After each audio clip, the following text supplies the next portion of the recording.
Bueno, buenas noches, bienvenidos a su clase de botánica C2 del 24 de febrero del 2023. Eh, la clase anterior habíamos anunciado que las preguntas ya estaban colgadas en la plataforma. Entonces, por favor, hay 13 preguntas, dedicarse a resolver las preguntas para que las puedan subir.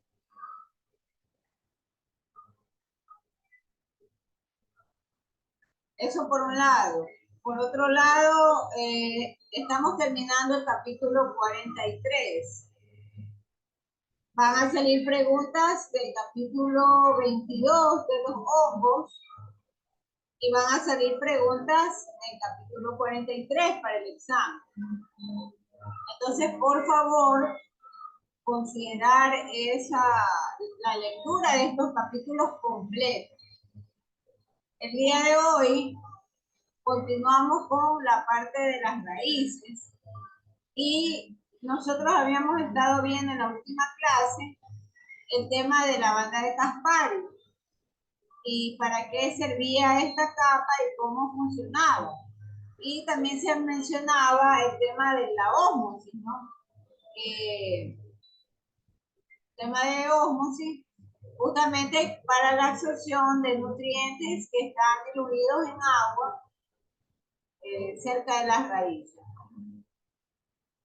Ahora, hay una relación muy importante que mantiene las plantas para obtener nutrimentos. Entonces, hay muchos minerales que están presentes en el suelo y en el agua. Entonces, las plantas suelen beneficiarse de los hongos. Ya de esto habíamos conversado cuando revisamos el capítulo 22. Los hongos, en particular en aquellas plantas tipo leguminosas, ellas albergan los famosos micorrizas. Entonces las micorrizas es una palabra que tiene como significado una raíz con un hongo. Y entonces los hongos normalmente lo que hacen es extenderse en, en las vellosidades de las raíces y forman filamentos. Estos filamentos tienden a tener la apariencia como una especie de telaraña y ellos absorben minerales. Entonces los hongos normalmente extraen los minerales que se encuentran unidos a las rocas y ayudan a la absorción de estos minerales en la raíz. Entonces, algunos bosques normalmente forman en el suelo grandes extensiones. Esas grandes extensiones suelen por debajo del suelo entrelazar las raíces. Aquí hay un dato muy importante. Las plantas, y vale la pena citar el caso del cohete playero. Fue un caso de estudio que mencionaba al inicio del curso. Y el cohete playero, de acuerdo a los estudiosos, tiene una vida social. ¿En qué sentido se le llama vida social? Que reconoce a las especies parientes y forman redes de protección de manera que cualquier especie invasora, hablando de otras plantas, ellas forman una red de protección de manera tal que evitan que especies invasoras roben los nutrientes y los minerales del suelo, donde están estas plantas. Entonces, ahí viene la participación simbiótica de los hongos, ¿no? Los hongos transfieren carbohidratos. Los hongos normalmente tienden a descomponer la materia orgánica.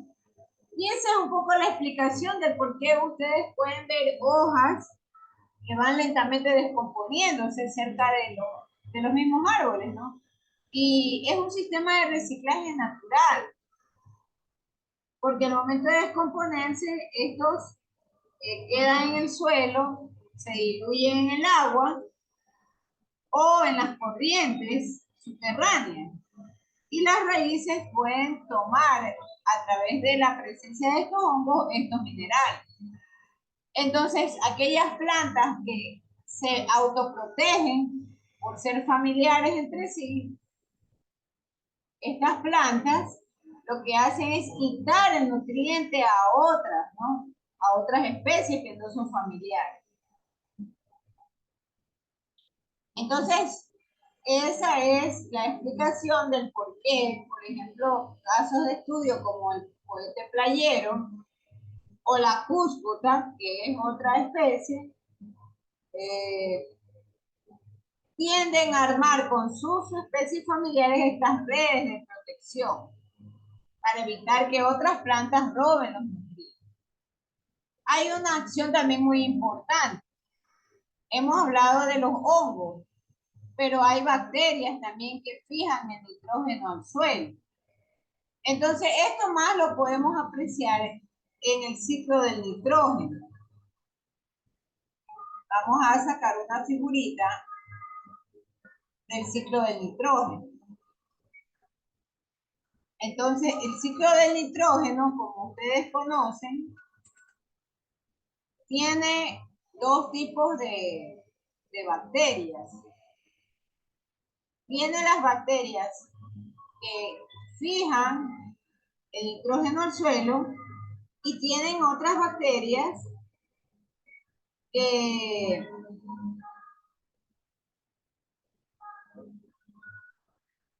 desnitrifican el suelo. Entonces veamos esto.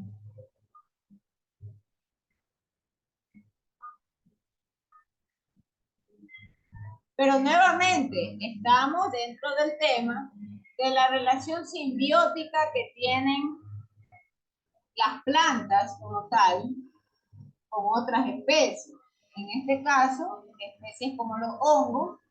Y ahora estamos viendo el caso de las bacterias nitrificantes y las bacterias desnitrificantes.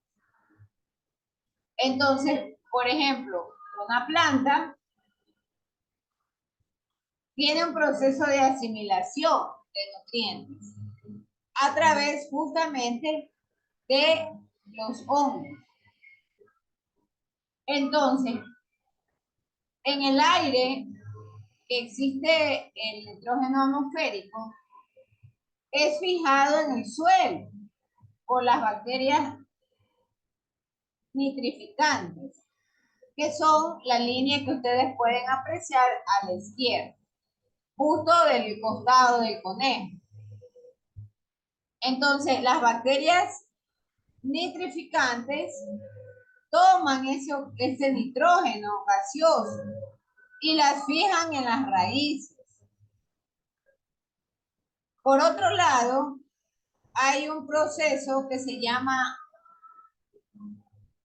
la producción del amonio.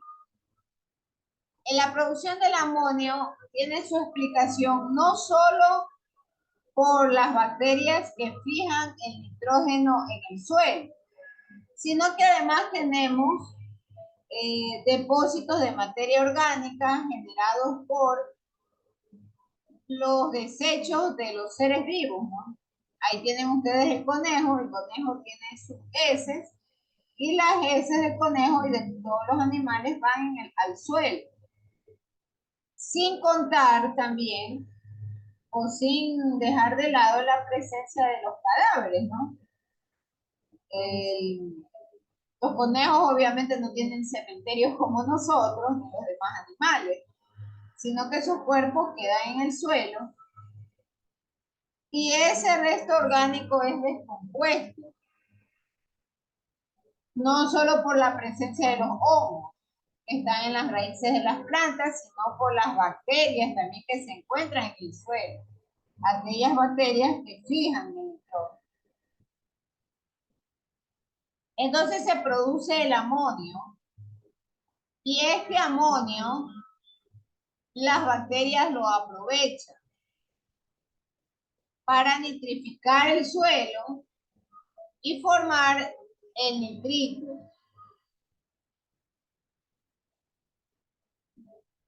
Pero así como hay bacterias que son capaces de fijar el nitrógeno en el suelo, hay otras que son capaces de descomponer el nitrito. Y entonces al momento de descomponer el nitrito, para devolverlo a la atmósfera, a ese grupo de bacterias se les llama desnitrificantes.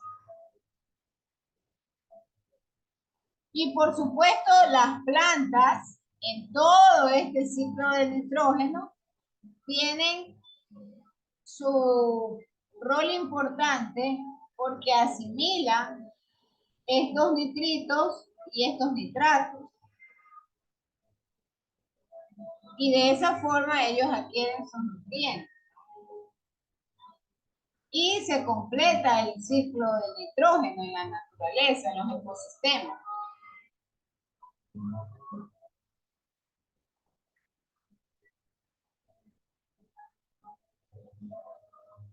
Entonces, a eso es que hace alusión el tema o la parte de su capítulo en la cual habla de las bacterias fijadoras del nitrógeno. Y citan el caso de las leguminosas, porque normalmente las plantas leguminosas son las que tienen mayor incidencia o más relevancia en este ciclo, ¿no? También es importante analizar el transporte, el agua y los minerales desde la raíz hasta las hojas. Entonces ya nosotros hemos venido analizando, por ejemplo, la presencia del xilema. Y nosotros sabemos que en el xilema, justo ahí es el transporte del agua con los minerales. Y van transportándolo desde las partes más bajas de la raíz hasta la parte más alta.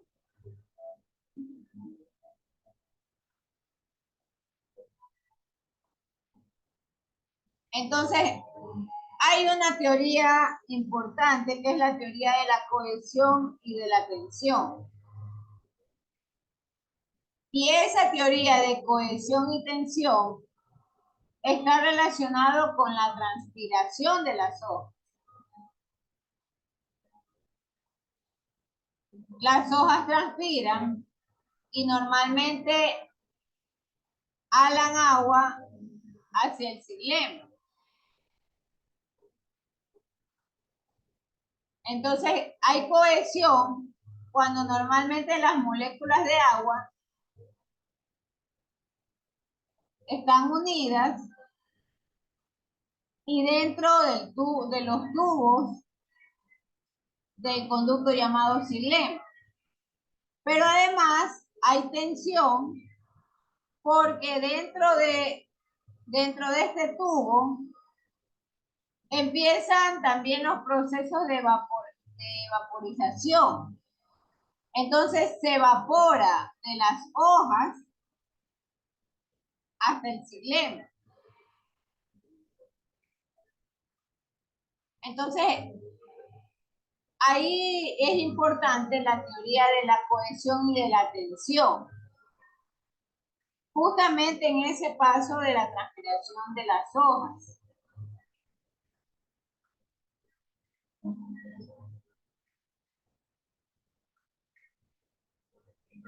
Ahí tenemos nuevamente la figura.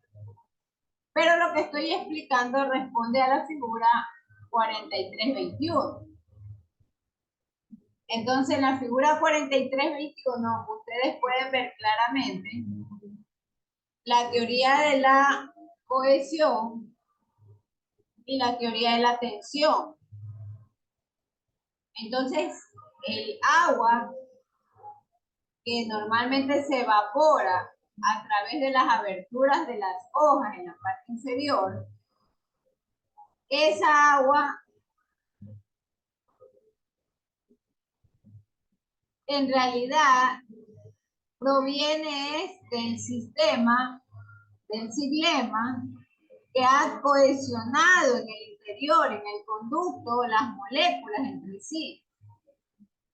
Entonces, al momento de cohesionar las moléculas de agua, ha creado puentes de hidrógeno. Y finalmente, esa cohesión ayuda a la transportación en todos los cilindros vasculares de la planta hasta la raíz. Ahora, recuerde que estamos hablando, mire, esa persona recién entra, ya cuando se va a terminar la clase, no le voy a dar el paso, la verdad. Ya cuando vamos a terminar la clase. Entonces, este sistema explica cómo el agua también se transporta al interior de la planta a través del sistema, empleando la teoría de la cohesión y de la tensión.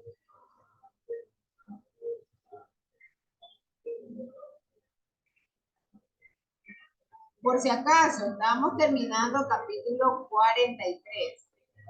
He dejado una tarea sobre los tipos de bosques que existen en el Ecuador.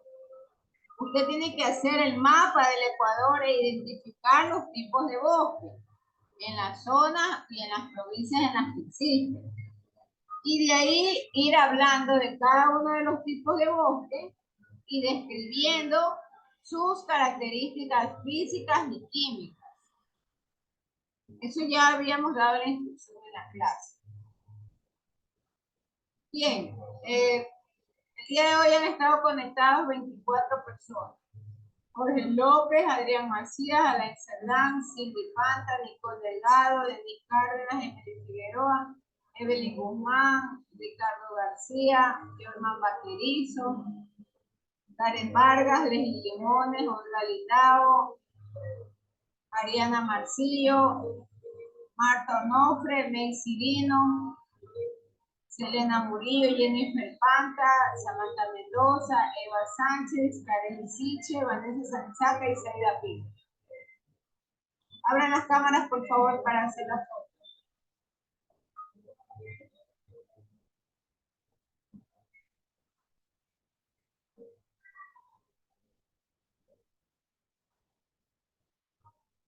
Abran las cámaras, por favor.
Bien, por favor, les sugiero que se dediquen a leer el libro, contesten las preguntas, completen los dibujos y vean lo del asunto del reporte sobre los tipos de bosque, ¿no? Para cerrar el capítulo 43. Yo creo que hasta ahí llega. ¿Cuándo son los exámenes exactamente? Mm, ¿Alguien que sepa de los exámenes cuándo son? El 13, El 3. Ya es tiempo suficiente para que a puedan. ver, sí, 13. Esperemos la siguiente semana ya dejar esos reactivos listos, ¿no? Bueno, muchísimas gracias. Nos vemos la siguiente clase.